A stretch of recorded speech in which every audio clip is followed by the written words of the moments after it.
Doctor Subramaniam स्वामी किसी परिचय के मोहताज नहीं। वो जितना अपने ज्ञान के बारे में जाने जाते हैं, उतना ही विवादों वाले बयानों के बारे में भी। लेकिन भ्रष्टाचार के खिलाफ जो उनका अभियान है, उसमें जितनी उनको अहमियत मिलनी चाहिए थी, जितना उनको रिकग्निशन मिलना चाहिए था, मेरे ख्याल से उतना मिला नहीं। हमारे पाठक और श्रोताओं के सवालों का जवाब देने वो आज बीबीसी हिंदी सेवा के स्टूडियो में तशरीफ लाए हैं। वो अगले 45 मिनट तक आपके सवालों के जवाब देंगे। आप ये बातचीत यूट्यूब पर लाइव देख सकते हैं, फेसबुक पर इसका ब्यौरा पढ़ सकते हैं और अपने सवाल भी भेज सकते हैं।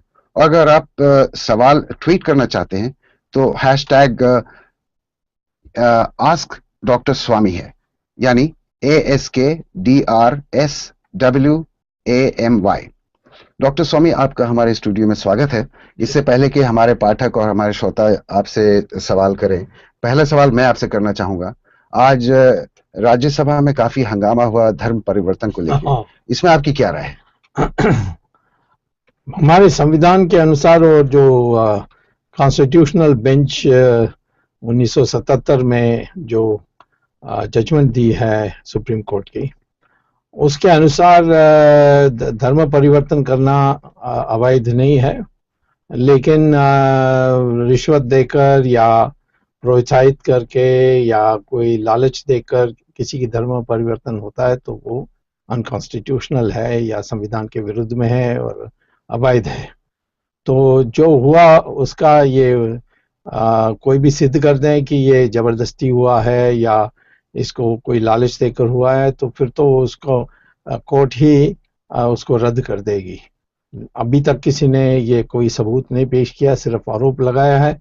तो मैं समझता हूँ कि हमारे देश में हिंदू कई जगहों में क्रिश्चियन बनते हैं तो उस पर तो कोई हल्ला होता नहीं है, और पता नहीं क्यों मुसलमान से हिंदू बनने के इस पर इतनी हल्ला हो रही है। ये हल्ला होता है जब मध्य प्रदेश में कुछ महीने पहले जब कुछ लोग ने धर्म परिवर्तन किया, मतलब ये कि वो हिंदू से मुसलमान हुए, तो उस वक्त भी काफी हंगामा हुआ था और वो लोग जो इसमें इन्वॉल्व थे उनको गिरफ्तार भी किया गया था। अब वैसा होगा तो फिर उनको कोर्ट में चुनौती देनी चाहिए थी। किसी का यानी उन्होंने गिरफ्तारी की होगी क्योंकि वहाँ उपद्रव हुआ है या कोई हिंसा हुई है, उसको बहाना बना के या उसको कारण देकर उन्होंने गिरफ्तारी की तो वो अलग बात है। लेकिन धर्म परिवर्तन किया और कोई आधार नहीं दिया और गिरफ्तारी किया तो तुरंत कोर्ट उसको रद्द कर देगी और मुआवजा भी देगी। तो ये जो एक कोशिश है, चाहे वो आरएसएस के लोग हों या विश्व हिंदू परिषद के हों या बजरंग दल के हों, हिंदुत्व परिवार के हों, वो अपने उनकी एक कोशिश है कि वो लोग जो कभी हिंदू थे उनका जो धर्म फिर से वापस वो हिंदू धर्म में आ जाएं, शुद्धिकरण उनका हो। तो इसके बारे में आपके विचार क्या है? क्या ये जरूरी है होना? जरूरी तो कोई सवाल नहीं है, परंतु अभी तक जहां भी हमने देखा ऐसे घर वापसी जिसको कहते हैं अपने लोग, उस पर क्या आने के बाद वो जात का सवाल हो जाती है कि भाई किस जात में है, शादी विवाह में कठिनाई होती है। कभी थोड़े दिन पहले, एक दो तीन चार साल पहले, राजस्थान में जो राठौड़ लोग हैं वो उन्होंने मुसलमान बने थे 200 साल पहले, फिर उन्होंने कहा कि हम दोबारा राठौड़ बनने चाहते हैं, और तो राठौड़ समुदाय ने उनको स्वीकार नहीं किया, तो उसमें बात रुकी हुई है। लेकिन जहाँ तक विज्ञान है, डीएनए स्टडीज के अनुसार हिंदू और मुसलमान का जो डीएनए वो एक ही है। इसके माने मुसलमान का पूर्वज हिंदू है, तो ये बात कहने में कोई हास्यास्पद बात तो नहीं है। ये तो एक विज्ञान के आधार पर कहा जाता है, परंतु कोई जबरदस्ती हो या किसी को मजबूर करें, ये तो नहीं हो सकता। हाँ, कई देशों में होता है, जैसे अभी सीरिया में, सीरिया के बॉर्डर में ये आईएसआईएस शियास को, हाँ शिया को और यजीदी को सबका जबरदस्ती कर रहे हैं। पाकिस्तान में हिंदुओं का करते हैं, परंतु हमारे देश में तो कभी ये परंपरा नहीं रही है कि हमने किसी की, कम से कम हिंदू ने कभी किसी को जबरदस्ती करके धर्म बदला नहीं, और हिंदू का विरोध होगा, हिंदू धर्म के विरुद्ध में होगा यदि ऐसा होगा तो। अब मेरे ख्याल से मुकेश, श्रोताओं के बहुत सारे सवाल हैं, जी, पाठकों बहुत के। सारे सवाल आए हुए हैं और लगातार वो सवाल लिख रहे हैं। 2-3 बड़े-बड़े कैटेगरीज में अगर मैं कहूँ तो कुछ लोग जो गीता का विवाद चल रहा है, गीता को राष्ट्रीय ग्रंथ बनाने का, उस पर बात कर रहे हैं। कुछ लोग जो काले धन की बात है उस पर भी सवाल कर रहे हैं। मैं शुरू करता हूँ, जो बहुत ही ताजा मसला है वो गीता को राष्ट्रीय ग्रंथ बनाने का मसला है, उसके ऊपर में है। अमित झा का सवाल है फेसबुक पर। वो ये पूछते हैं कि गीता को राष्ट्रीय पुस्तक बनाने का कोई तरीका होगा क्या? हम अपने संविधान में संशोधन नहीं कर सकते? यानी वो ये चाहते हैं कि गीता को राष्ट्रीय ग्रंथ बनाया जाना चाहिए। और एक चिकुटी डिम नाम से सवाल आया है कि आप इसको राष्ट्रीय ग्रंथ बनाने के हक में क्यों नहीं है? मैं तो कहता हूँ कि ये अपने धर्म ग्रंथ है और 80% हिंदू तो उसको वैसे भी अपना मानते हैं। राष्ट्रीय ग्रंथ की जो परिभाषा है इसमें उलझन है। इसके माने क्या कि हम इसको पढ़ना अनिवार्य कर देंगे? ये तो हमारे संविधान के विरुद्ध में जाएगा और इसीलिए मैं ये नहीं चाहता हूँ। वैसे अमेरिका में आजकल क्रिश्चियंस भी गीता को पढ़ते हैं और गीता का जो मुख्य संदेश है कि आपको कर्म का अधिकार है परंतु फल का जो है वो अधिकार नहीं है, जो कृष्ण भगवान अर्जुना को कहते हैं। ये सारी बातें सिखाई जा रही है अमेरिका में। कॉर्पोरेट्स के बीच में जो बड़े कंपनी के जो एग्जीक्यूटिव्स हैं उनको, क्योंकि ये जब होता है कि मेरे श्रम के कारण, मेरे प्रयास के कारण ही फल मिल रहा है, तो एक अहंकार बन जाती है और जब नहीं मिलती है तो एक निराशा पैदा हो जाती है। उसमें कहते हैं कि स्ट्रेस पैदा होती है, इसीलिए हार्ट अटैक्स अमेरिका में इतनी ज्यादा है। तो इसका एक ही रास्ता है कि वो ये जो अहंकार है इसको समाप्त कर दें और कह दें कि भाई तुम्हें तो अधिकार जीवन में एक ही है, कार्य करने के लिए, और अच्छे कार्य करोगे तो फल मिलेगी। किस रूप में मिलेगी, कब मिलेगी, ये गीता में सिखाया जाता है। कृष्ण भगवान कहते हैं कि ये मैं तय करूंगा और कब आएगा, फल तो आएगा ही परंतु किस रूप में आएगा, कब आएगा, ये आपके कोई हक नहीं है।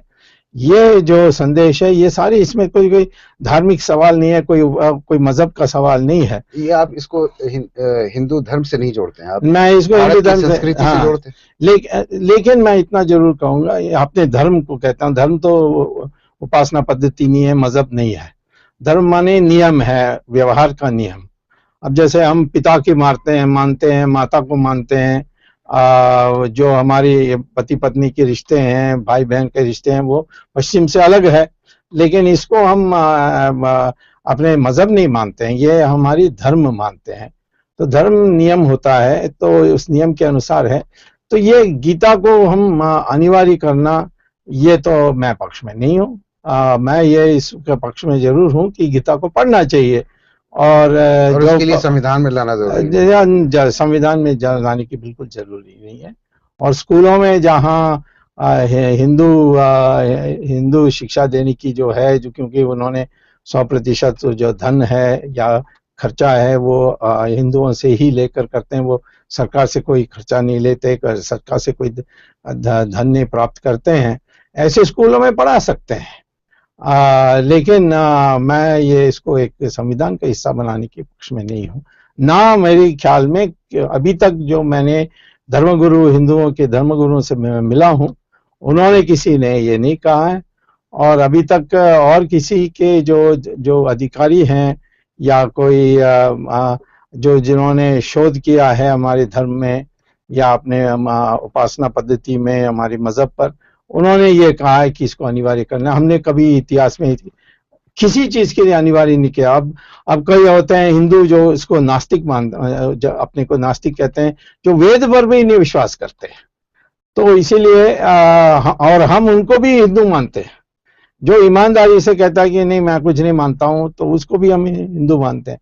तो ऐसे जो परंपरा है हमारे हिंदुओं की, उसमें इस चीजों को अनिवार्य करना पक्ष। और उसका खतरा ये भी हो सकता है कि जैसे पाकिस्तान में ब्लास्फेमी लॉ है, निंदा क्या कहते हैं उसको? हाँ, वो आगे निश निंदा कानून। हाँ, निश्चित वो अगला कदम हो जाएगा। फिर तो हमारी धर्म की जो चरित्र है वही बदल जाएगी।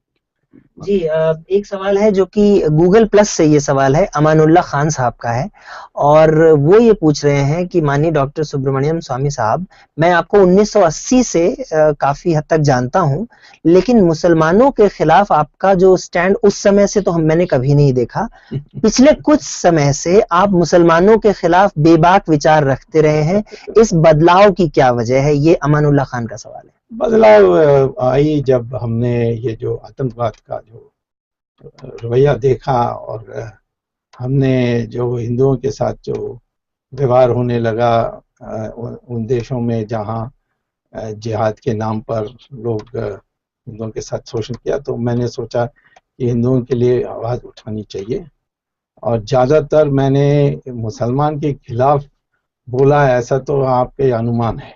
मैं ज़्यादा हिंदुओं को दोष देता हूँ कि तुम संगठित नहीं हो और इसीलिए तुम्हारे ऊपर प्रहार होती है। तो ये सारा जात और भाषा सब भूल कर हिंदू अपने को सिर्फ हिंदू कहें, यही मेरा संदेश रहा है।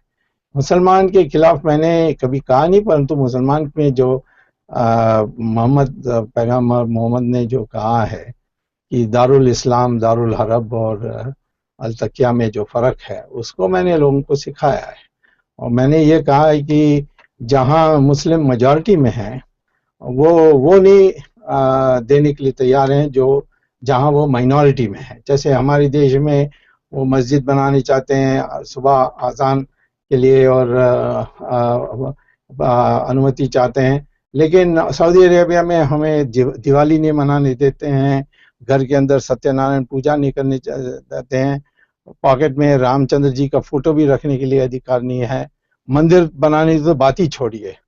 तो मैंने कहा कि ये उनका दिमाग साफ है, वो कहते हैं कि हमारी धर्म में ये अलाउड नहीं है। तो जब हम अपने के लिए कुछ अपनी अस्तित्व बनाने के लिए, अपनी पहचान बनाने के लिए, अपनी अस्मिता बनाने के लिए हमें कुछ करना है, तो फिर हमें संगठित होना चाहिए। और ये सारा जो जात का विभाजन है, ये सब धर्म से कभी जुड़ा नहीं था, ये विकृति के कारण जुड़ गया। अब इसको भूलकर सबको हिंदू बनना चाहिए, यही ज्यादा मेरा संदेश है। आपने जिक्र किया डॉक्टर स्वामी आतंकवाद का, पठान तौफीक हैं, वो फेसबुक से ये सवाल कर रहे हैं कि क्या आपको 1984 के सिख कत्लेआम, 2002 के मुस्लिम कत्लेआम, 2007 के असम झारखंड में ईसाई कत्लेआम, मक्का मस्जिद, अजमेर ब्लास्ट, समझौता ब्लास्ट, मालेगांव ब्लास्ट में भगवा आतंक नजर नहीं आता? पठान तौफीक, जहाँ तक 1984 की जो हुई थी नरसंहार सिखों के साथ, वो सिखों से पूछे स्वामी का क्या रुख था।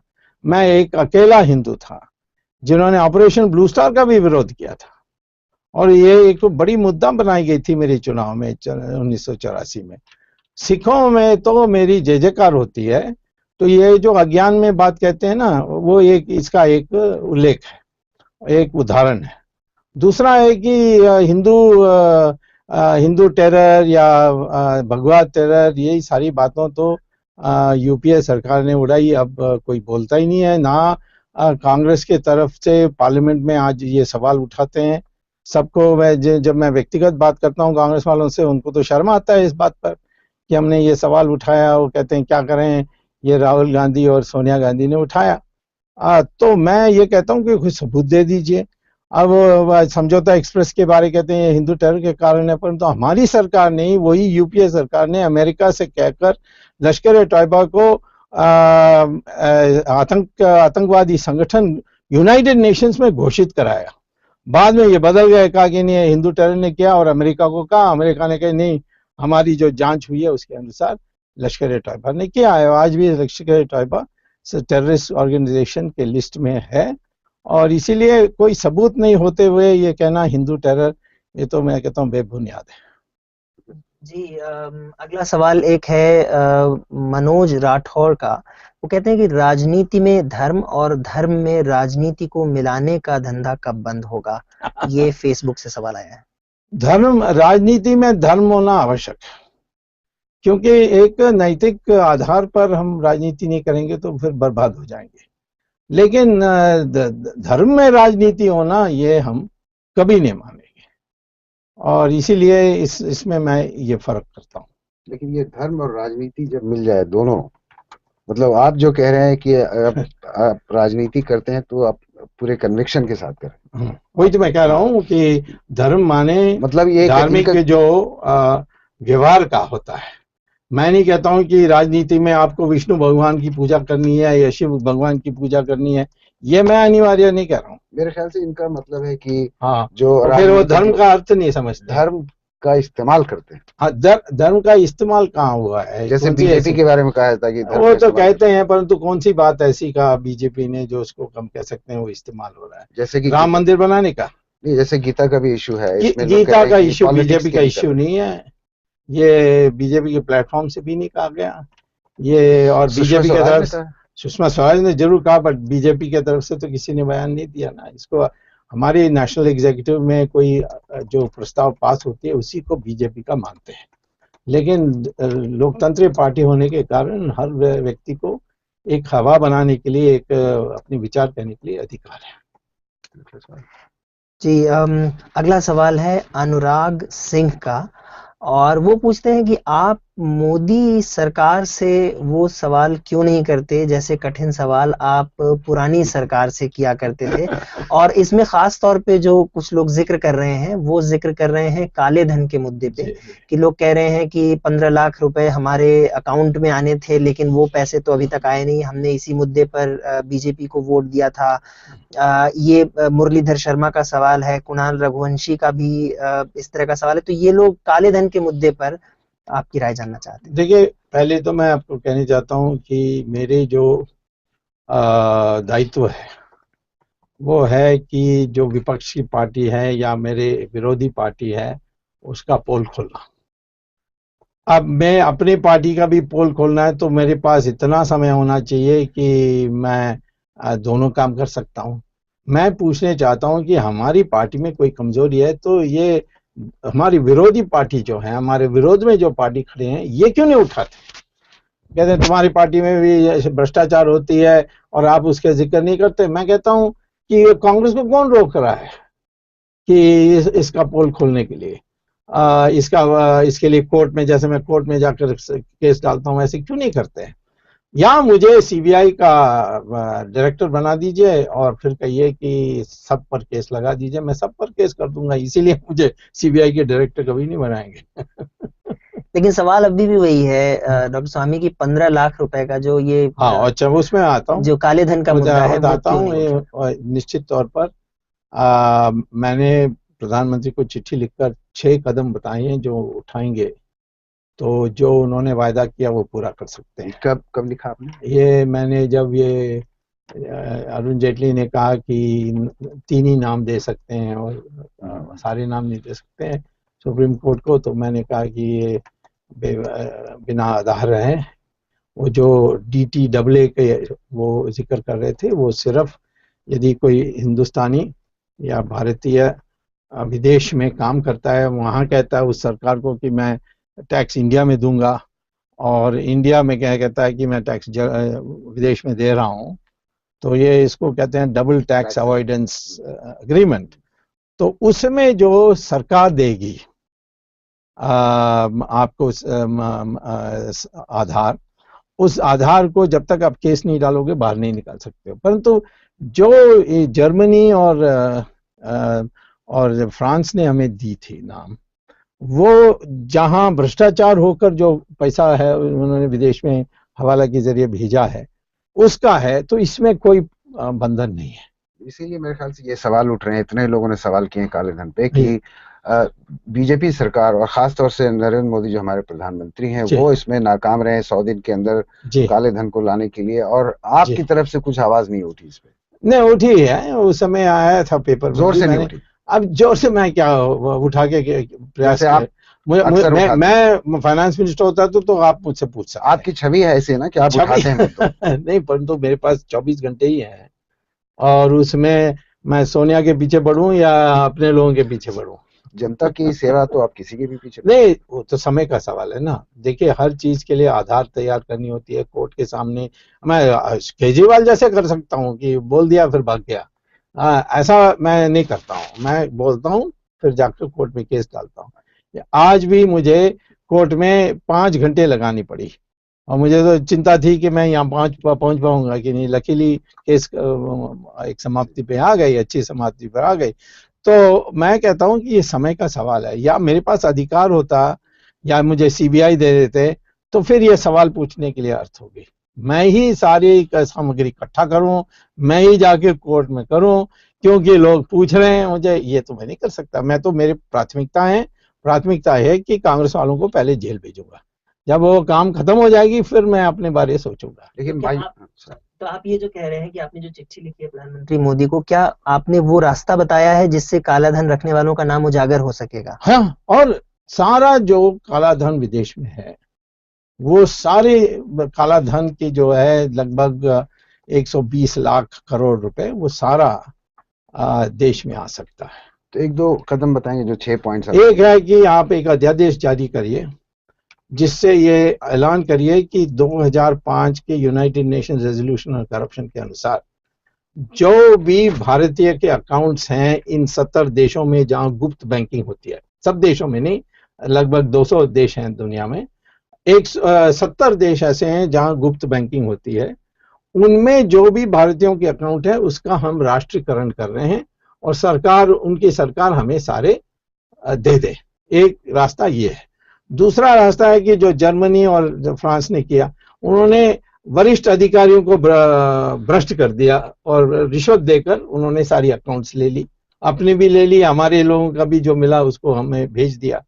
तीसरा है अमेरिकन स्टाइल, वो है कि जो अधिकारी हैं उनको गिरफ्तार करके अंदर डाल दो कि तुमने हमारे देश का राष्ट्र सुरक्षा के लिए खिलवाड़ा की है ये काला धन के इसमें, और फिर वो माफी मांग के सारे अकाउंट्स दे देंगे, जैसे अमेरिका में किया है। ये क्रेडिट स्विस और यूनियन बैंक ऑफ स्विट्जरलैंड के उन्होंने अधिकारियों को जेल में डाल दिया, तो फिर उन्होंने 5,725 नाम अमेरिकन का उन्होंने दे दिया। तो ये 3 तरीके हैं, इससे कर सकते हैं।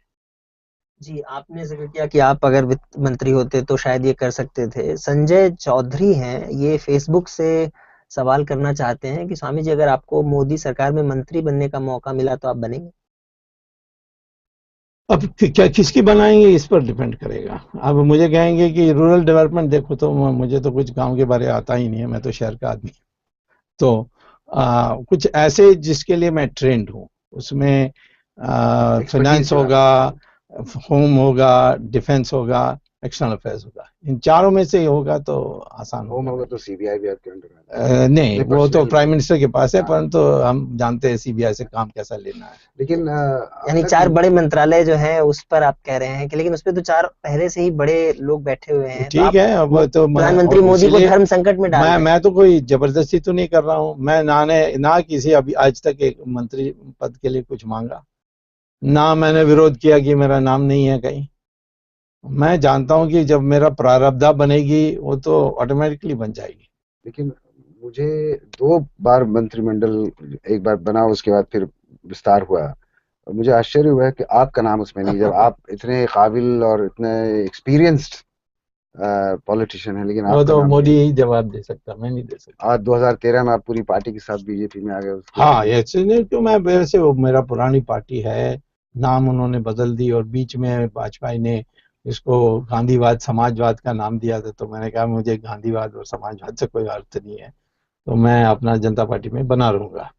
जब ये बदल गए और आरएसएस की तरफ से निमंत्रण आया, जो उस समय सरसंघचालक थे सुदर्शन जी, तो मैंने तुरंत स्वीकार किया। और तो क्या वजह है कि आपको अभी तक निमंत्रण नहीं मिला है? मैं नहीं जानता, मैंने पूछा भी नहीं, ना मुझे परवाह है, और इतना आत्मविश्वास है कि जब मुझे बनना है और ये मेरे प्रारब्धा में है तो कोई नहीं रोक सकता। तो कुछ लोग जो प्रधानमंत्री से को जानते हैं, गुजरात के लोग, उनका ये कहना है कि अपने से काबिल लोगों को नहीं रखते हैं मंत्रिमंडल में, बहुत कम इक्का दुक्का लोगों को रखते हैं, तो शायद ये कारण रहा हो। मैं और नरेंद्र मोदी बहुत पुराने मित्र हैं।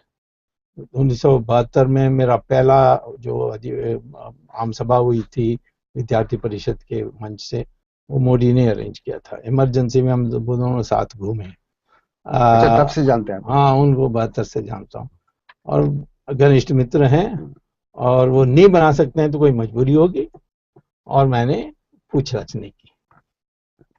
जी, अगला सवाल जो है वो डॉक्टर स्वामी आरिफ मोहम्मद ने पूछा है, और वो ये पूछते हैं कि सुभाष चंद्र बोस से जुड़ी जो सरकारी फाइलें हैं वो जी। सरकार कब पब्लिक करेगी, और क्या आप सरकार से इस बारे में कुछ कहेंगे? तो मैंने तो कह दिया सरकार को ये करना ही है, और मुझे विश्वास है कि 2015 में इसी डेट में हो जाएगी और भयंकर होगा। अगला सवाल डॉक्टर स्वामी जो है वो है दिव्येश सिंह का, और वो ये जानना चाहते हैं कि आखिर अब जबकि भारतीय जनता पार्टी की सरकार आ गई है तो गौ हत्या पर प्रतिबंध क्यों नहीं लग रहा है? वैसे सुप्रीम कोर्ट ने 1958 में ही कहा था कि गौ हत्या पर पूर्ण प्रतिबंध लग सकती है, और ये मुसलमानों की या इस्लाम की अनिवार्य हिस्सा नहीं है कि उनको गाय खाना ही है, और तो इसीलिए ये करना चाहिए। मेन चीज जो आज है कि कई स्टेट्स में प्रतिबंध होते हुए भी ये स्मगलिंग बहुत चलती है, तो हमारी लॉ एंड ऑर्डर मशीनरी तगड़ा करना है और ऐसी सजा तैयार करनी है जो पार्लियामेंट में पास हो सकती है, जिससे लोग गौ हत्या करने के लिए हिम्मत नहीं करेंगे। ये तो करना है, कॉन्स्टिट्यूशन में है, डायरेक्टिव प्रिंसिपल्स में है। महात्मा गांधी ने ये कहा था, एक दिन मैं प्राइम मिनिस्टर बनूंगा तो गौ हत्या पर प्रतिबंध लगाऊंगा।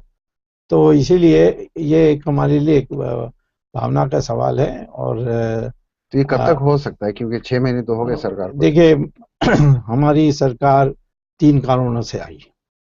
एक, मोदी की प्रतिमा, ये काबिल व्यक्ति हैं, ये देश को चला सकते हैं। दूसरा, वो नहीं होता तो कुछ नहीं होता। दूसरा है कि भ्रष्टाचार की अभियान जो मैंने और अन्य लोगों ने चलाई, जिससे कांग्रेस का नाम पूर्ण रूप से खराब हो गई। और उसमें रामदेव भी आते हैं, श्री रविशंकर भी आते हैं। तो तीसरा है जो हिंदुओं को जात से ऊपर उठकर एक पार्टी को वोट देने की जो अभियान मैदान में और व्यक्तिगत रूप में आरएसएस ने चलाई, उस कारण से एक संगठित रूप में बड़े हिस्सा हिंदुओं ने इकट्ठे होकर वोट दिया। पहली बार यादवों ने भी वोट दिया, कुर्मियों ने भी वोट दिया, शेड्यूल कास्ट ने भी वोट दिया, और मुसलमानों में भी शिया, बोरा, खोजा, अहमदिया, बरेलवी, सुन्नीस, ये इनकी भी एक हिस्सा हमें वोट दिया। तो ये तीनों कारण से हम लोग बहुमत में आए। बहुत सालों के बाद एक पार्टी बहुमत में आई, और मैं ये सोचता हूँ कि ये जो हिंदू एक चेतना जगाई, उसके साथ खिलवाड़ नहीं हो सकती है। तो इसीलिए जो गौ हत्या की सवाल है, संस्कृत की सवाल है, राम मंदिर बनाने की सवाल है, 370 धारा हटाने की सवाल, ये सबको 5 साल में हमें क्रियान्वित करनी पड़ेगी। तो ये अब 4.5 साल बच गए हैं, हाँ, इसमें हो जाएगा सब? मैं तो सोचता हूँ कि राम मंदिर समझौता से हम 2016 में कर लेंगे। 2016 में? हाँ, बट समझौता से होगा, मुसलमानों से समझौता। हाँ हाँ, क्योंकि मुस्लिम में भी इसमें कुछ गतिविधि चल रही है। कुछ बताइए। एक तो मैं आपको खुद बता देता हूँ, जो मैंने नरेंद्र मोदी को बताया। मेरे परिचित हैं जो सऊदी अरेबिया के तीसरा राजा है, माने उसको प्रिंस कहते हैं, प्रिंस फैजल अल सईद फैजल, वो फाइनेंस मिनिस्टर हैं। उनसे वो आए थे यहाँ, तो मुझे डिनर में बुलाया था, तो मेरी बात हुई, और सऊदी अरेबिया एम्बेसडर से भी बात हुई। वो भी बड़े बुद्धिजीवी व्यक्ति हैं यहाँ के सऊदी अरेबिया। तो मैंने उनसे पूछा, आप तो मस्जिद रोज तोड़ते रहते हैं, ये तुम्हारे अपने लोग गुस्सा नहीं करते? तो कहा कि मस्जिद कोई धार्मिक स्थल नहीं है, ये मजहब पढ़ने के लिए एक सुविधाजनक जगह है, और हम तोड़ते हैं तो दूसरा जगह दे देते हैं। तब तो मैंने उनसे मोदी जी ने भी किया है गुजरात में। मोदी ने जो मंदिरों को भी तोड़ दिया। मंदिर को तोड़ नहीं सकते क्योंकि प्राण प्रतिष्ठा पूजा होगी तो, लेकिन मंदिर उन्होंने सड़क में जो बनी है मंदिर है उनको तोड़ा, उसमें प्राण प्रतिष्ठा पूजा कुछ नहीं होता, सब धंधा के रूप में उसको करते हैं। तो मोदी ने कोई गलत काम नहीं किया उसमें। लेकिन मैं कहता हूं कि मस्जिद जबरदस्ती तोड़ना, वो तो हम पक्ष में नहीं है। हम कहते हैं मुसलमान को बुलाकर बैठ जाओ और कह दो कि राम इमाम हिंद है आपके लिए। नहीं नहीं, ये इकबाल ने कहा था। और इसीलिए वैसे हम एक से नहीं संतुष्ट होने वाले हैं, ये मैं पहले ही स्पष्ट कर देता हूँ। राम, कृष्ण का और शिवा का काशी विश्वनाथ, ये तीन को छोड़कर हम दूसरे जगह आपको दे देंगे, अच्छी जगह जहाँ मदद भी कर देंगे आपको मस्जिद बनाने के लिए। तो ये तीनों के बारे में समझौता 2016 तक नहीं, ये राम का हो जाएगा, उसके बाद वो आसानी से देखा जाएगा। एक बार हो जाएगी ना कि दोनों हिंदू मुसलमान मिल करके कुछ कर सकते हैं, फिर वो आग पकड़ेगी। तो ये जो गतिविधियां चल रही हैं उसमें एक दो बताएंगे? एक तो मैंने बता दिया है कि हमने ये राय आपने रख दी उसमें प्रधानमंत्री और थोड़ा सा एक आया जिसमें देखिए अभी आएगा तो पता नहीं कौन कौन इसमें विरोध करेगा। ये बेचारा अंसारी ने कह दिया कि मैं अब नहीं चलूंगा, उसके सारे पीछे पड़ गए। और ज्यादातर हिंदू लोग पीछे पड़े, जैसे मुलायम सिंह है, ऐसे लोग। तो मैं तो चाहता हूं कि जब तक समझौता नहीं होगी तब तक बताना ठीक नहीं होगा।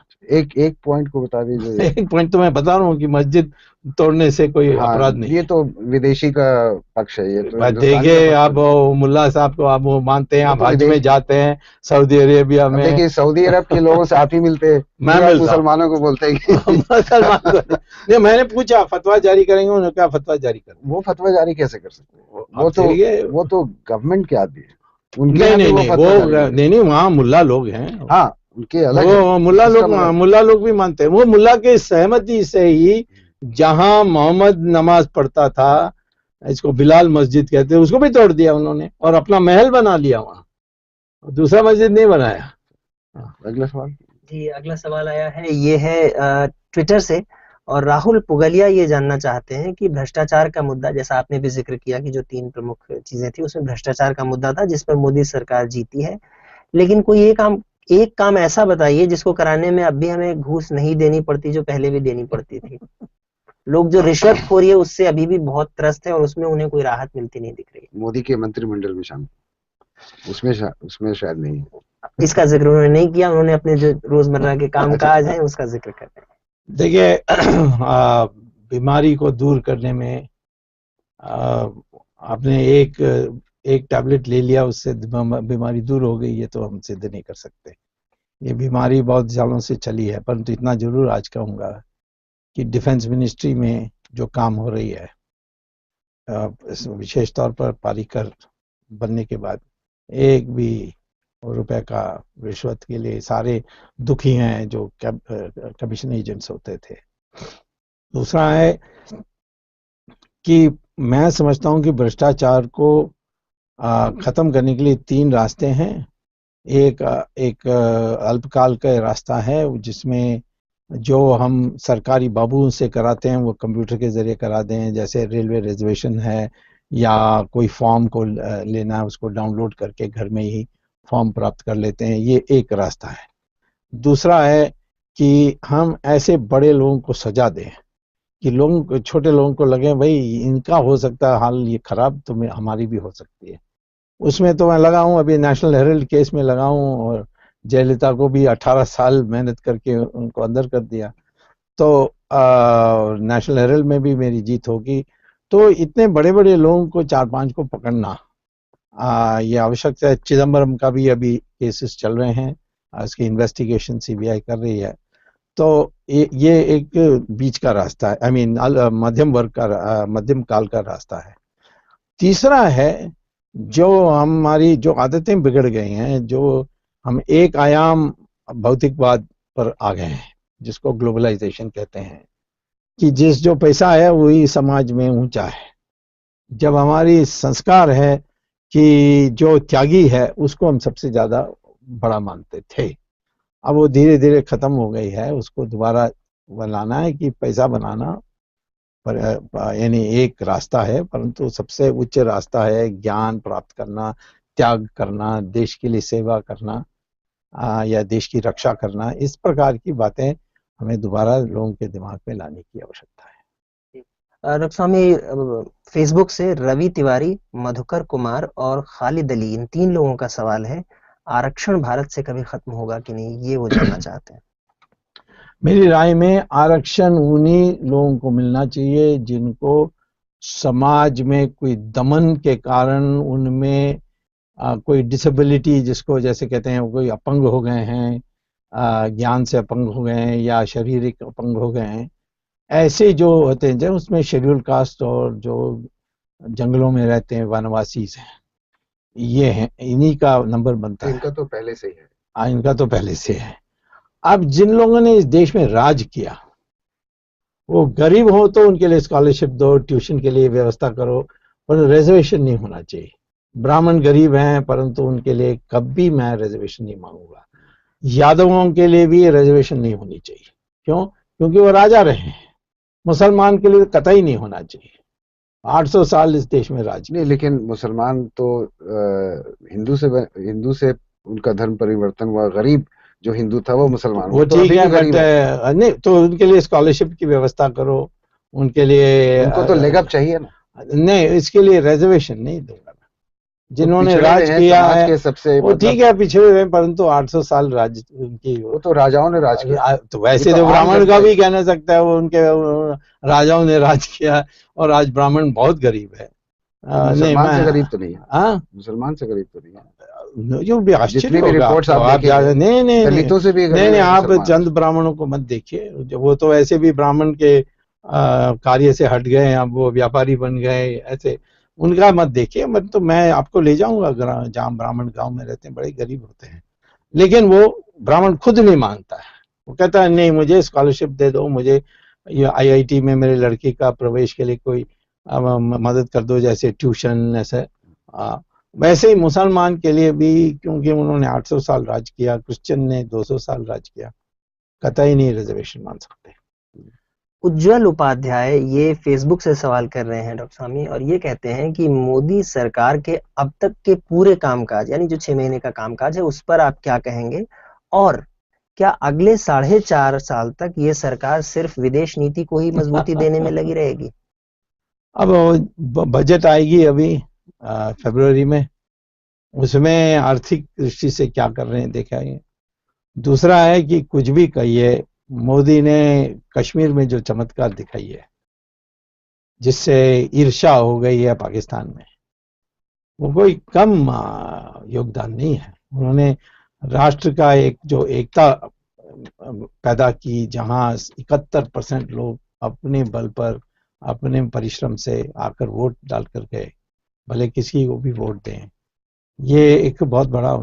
प्रधानमंत्री के लिए ये नौकरी और ये गरीबी, ये सारी चीजों के लिए तो अलग अलग विभाग है, और वो उसमें वो कोई फेल हो जाता तो कोई कोई किसी नई व्यक्ति को लाना चाहिए। लेकिन प्रधानमंत्री एक वातावरण पैदा करना चाहिए, एक मंशा पैदा करनी चाहिए, एक चेतना जगानी चाहिए।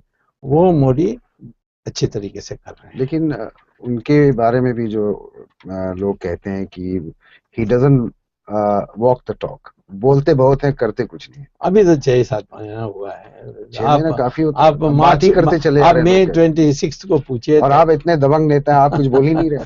नहीं, मैं नहीं बोलूंगा। मैं अपने लोगों के बारे बोलना तो अंदर बोलूंगा, बाहर बोलना है तो कांग्रेस को बोलने दीजिए। कांग्रेस का कोई काम ही नहीं है फिर। सब बातें मैं करूं। संदीप चारी ये सवाल कर रहे हैं कि इन्होंने सवाल किया है फेसबुक पर, और वो ताजमहल को तेजो महाल कहे जाने पे आपसे सवाल करना चाहते हैं कि इसका क्या मसला है? अब देखिए, इसमें सब आज तक मानते आए हैं कि ताजमहल है। इसमें 2-3 विवादों की बात उठाई गई है, जिसको हमें खुलासा करनी चाहिए और इस विवाद को बंद करना चाहिए।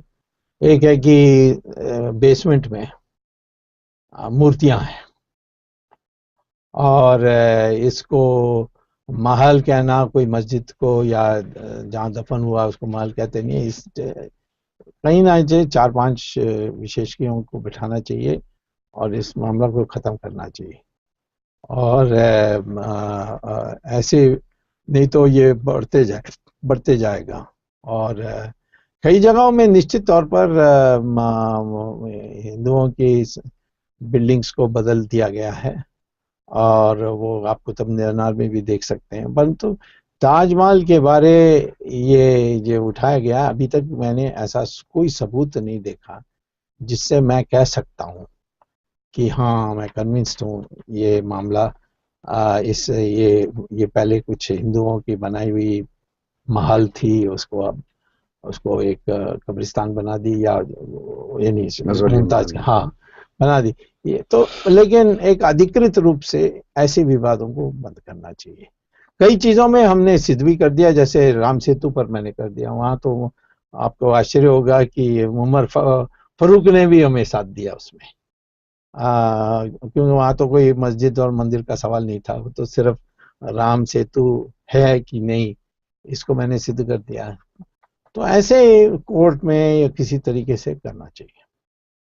फेसबुक से डॉक्टर स्वामी शरीफ ठाकुर हैं, ये नाम है इनका, और ये कहते हैं कि तमिलनाडु में हाँ जयललिता से कभी मेल मिलाप होगा कि नहीं, और ये संदर्भ है जिस तरह का केंद्र में मोदी सरकार से थोड़ी बहुत नजदीकी दिखाई दी है उसके संदर्भ में। अब पता नहीं मोदी सरकार की कोई नजदीकी है ना, व्यक्तिगत निश्चित तौर पर अध्यक्ष का पद तो आप लोगों ने लोकसभा में एक तरह से दिया ही है। वो तो उपाध्यक्ष, वो हम गांव से नहीं देने चाहते थे, तो उसमें क्या है। तो नजदीकी तो कहीं ना कहीं कांग्रेस दिख रही है डॉक्टर और साहब। नहीं देखिए, वास्तव में नजदीकी का सवाल नहीं है। उसने भ्रष्टाचार किया तो हम माफ नहीं करेंगे, और यदि वो देशद्रोही लोगों को प्रोत्साहित देंगी या उनकी देखभाल करेगी तो फिर भी हम विरोध करेंगे। अब अभी हमने सुप्रीम कोर्ट में ये सवाल उठाया था कि इतना हिंसा हो रहा है कि श्रीलंका से भिक्षु आते हैं उनको भी पीटते हैं, तो ये सारे लिट्टे के लोगों को एक काबू में लाना चाहिए। तो जब मैं ये कर रहा था तो जयललिता ने चिट्ठी लिखी थी मोदी को मेरे बारे, कि मेरे ऊपर कंप्लेंट करते हुए, बट उन्होंने जवाब नहीं दिया, और जयललिता ने विरोध किया कि राजपक्ष के साथ कोई हाथ नहीं मिलाना चाहिए। तो मोदी उनको पहले आमंत्रित किया अपने शपथ ग्रहण समारोह में, और फिर यहाँ सार्क में कहा कि आप चुनाव जीतें, का मेरा शुभकामनाएं हैं। तो ये हमारे राष्ट्र हित का सवाल है। जयललिता से हम राष्ट्र हित में कभी समझौता नहीं करेंगे। हम कहते हैं कि सबको हिंदी सीखना चाहिए, देवनागरी सीखना चाहिए, जयललिता विरोध करेगी तो हम उसकी बात नहीं सुनेंगे। वैसे आमतौर पर तमिलनाडु में आज जो नया तबका है वो हिंदुस्तान का हिस्सा बनने चाहता है। वो समझता है कि मैं पहले भारतीय हूँ, इंडियन हूँ, उसके बाद ही मैं तमिल हूँ। ये जो वहाँ वाइको ये सारे लोग हैं वो कहते हैं कि हम तमिली हैं और अपनी मर्जी से हम हिंदुस्तान में हैं और अपनी मर्जी से बाहर जा सकते हैं। ऐसे लोगों को तो जेल में डालना चाहिए।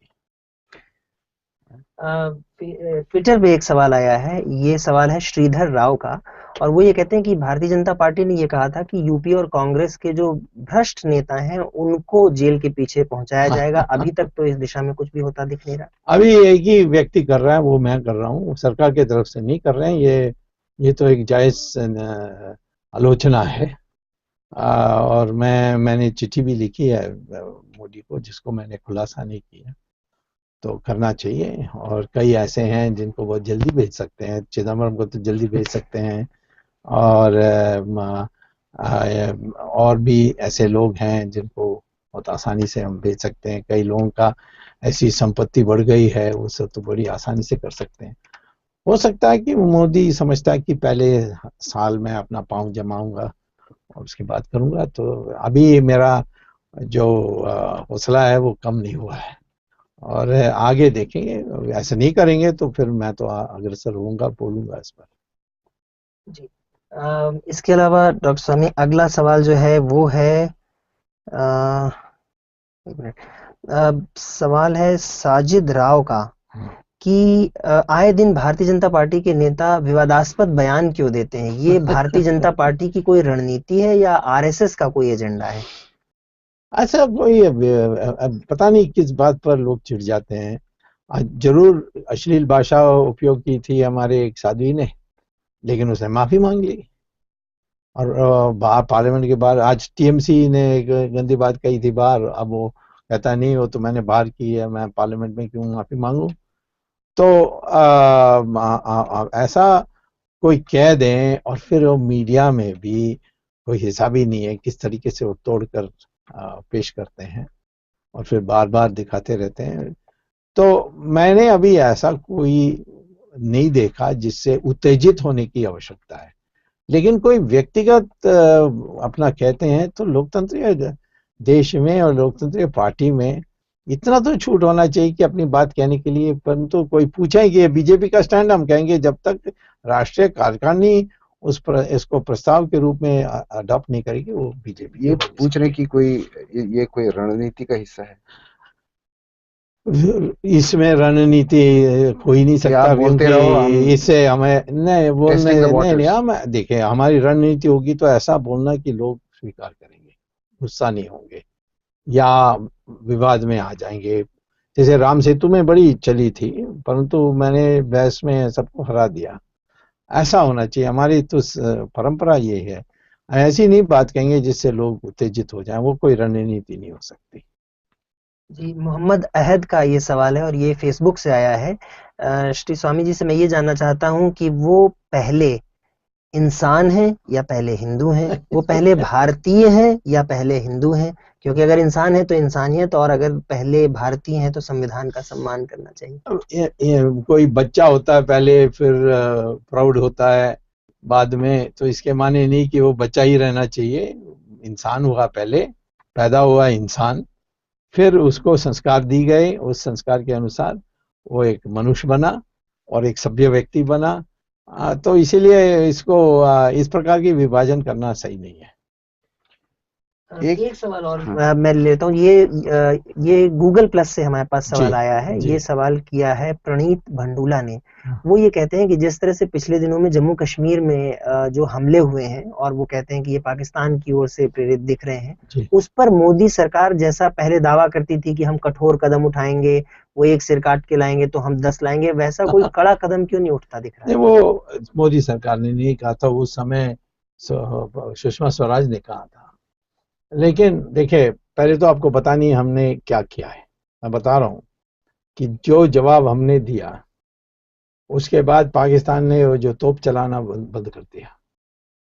पिछले दिनों वो तोप नहीं चलाए, वो इनको भेज दिया अंदर, आतंकवादियों को। उसके लिए भी हमें ठीक करने के लिए अब इलेक्शन खत्म होने दो, हम दिखाएंगे।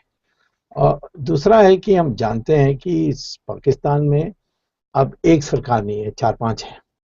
एक है जो चुनकर आई है, जिसको नागरिक ने सिविल सोसाइटी कहते हैं। दूसरा है मुल्ला का, तीसरा है ISI का, चौथा है तालिबान का, पांचवा है आर्मी का। तो वहीं के लोग जिनसे मैं परिचित हूँ, वो कहते हैं कि भाई हमें बचाओ, क्योंकि ये लोग आजकल हमारे घर के अंदर घुस के कहते हैं कि ये जो पार्टी कर रहे हैं, पार्टी मना रहे हैं, नहीं मनाना चाहिए, ये इस्लामिक नहीं है। हमारे बच्चों को किस कपड़े में पहनकर जाना चाहिए स्कूल, इसके लिए भी आकर हमें तंग कर रहे हैं। तो पाकिस्तान में आप जाकर देखिए सिविल सोसाइटी की हाल क्या है। डॉक्टर स्वामी, ये तो यहाँ भी हो रहा है। यहाँ होगा तो हम जवाब दे सकते हैं। अरे आप देखिए, पिछले 3-4 सालों में कई ऐसे किस्से हो चुके हैं। आप किससे तो दूसरी बात है, किससे तो नहीं, बट उसको कतिपय उसको उनको मजबूर नहीं कर सकते। मॉरल पुलिसिंग यहाँ भी हो रही है। नहीं, मॉरल पुलिसिंग माने एक भीड़ चले जाएं और कर दें, परंतु उसके ऊपर उनके ऊपर कार्रवाई होती है। और हम आज भी हमारे देश दिल्ली में जाइए, रोज पार्टियां चल रही हैं जिसमें मैं कभी नहीं जाता हूँ, लेकिन हम किसी को रोकते नहीं है। तो नहीं, वो उसका जो पाकिस्तान में हो रहा है उसमें बहुत जो लिबरल हिंदू है वो हमारे बहुत सारे हमारे संविधान है। मैं लिबरल हिंदू की बात ही नहीं कर रहा हूँ।